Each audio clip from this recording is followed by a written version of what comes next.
Hi there, Cancer. Thank you for joining me for your monthly forecast for June. This is a month which is going to be very, very sensitive, at least begin so, as far as your relationships are concerned. The Sun is joining with Venus for the first 17 days.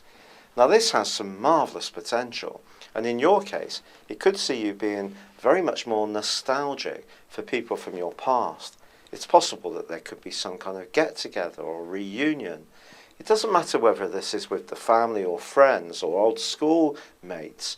The fact is that you're going to be tuned in much more to the value that people brought to your life in your past.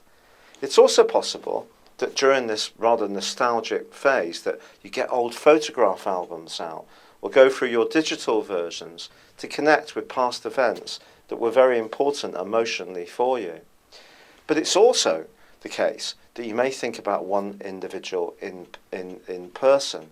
And this particular relationship may have not worked out in the past quite as you hoped. It could have been circumstances. It could have been because things were not as harmonious between you as they could have been. But you could start to look at this time in a new light. Perhaps let go of some old grief that's been stored up within you.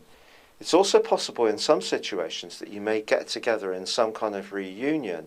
And if you do meet this person again, it could set your heart aflutter. Then again, some Cancerians could start to get to know somebody new, but in a very quiet, low-key, and even potentially clandestine way.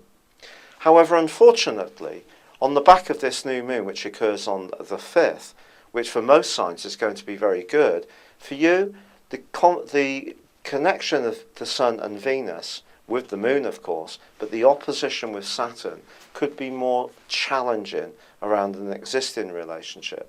And if there are any issues or undercurrents that have been bubbling away in the background, perhaps those that you've not even been aware of, you may find that someone asserts themselves on you in a way which is rather surprising.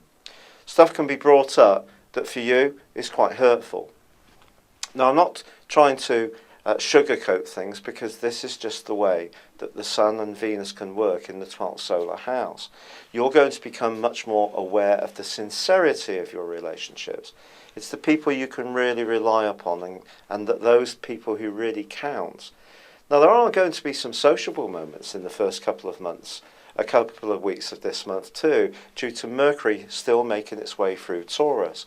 But I think generally you're going to be much more attuned to the depth of ties, what they really mean.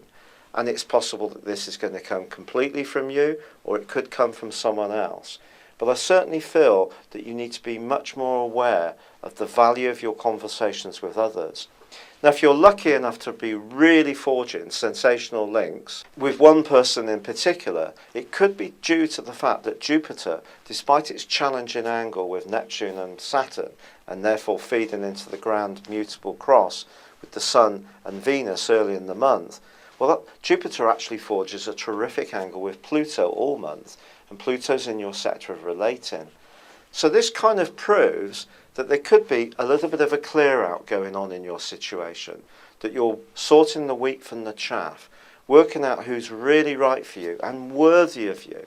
And once Mercury moves into your 12th solar house on the 13th, I do feel that you're going to have more to think about in this regard too. Neptune also goes retrograde on the same day.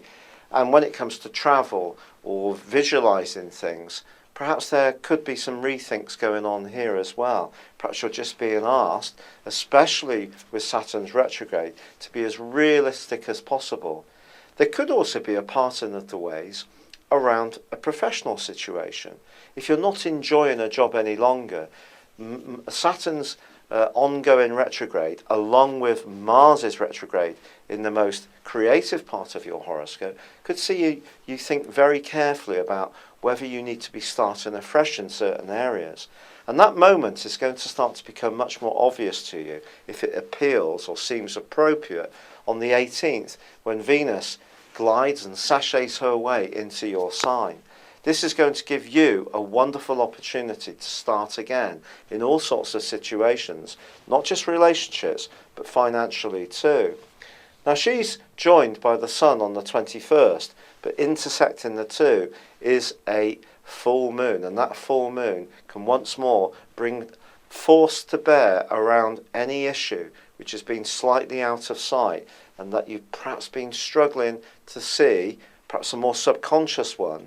But once the sun moves into your sign on the 21st, Mercury on the 30th, and Mars goes into direct motion on the 28th, I do feel that you're going to end this month being very determined. Remember, you are a cardinal sign. You're one of the leader signs.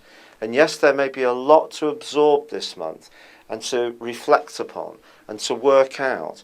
And there may be some people that are going to be leaving your situation, but there's also going to be some people strengthening their role in your situation. And those people are going to be brilliant souls for you. And by the end of the month, I think you can start to show people just how strong-willed and strong-minded you can be in terms of hunting down your objectives. And it can be a time of achievement as the month comes to a close. It's been a real pleasure being with you. Thank you for joining me. Good luck and goodbye for now.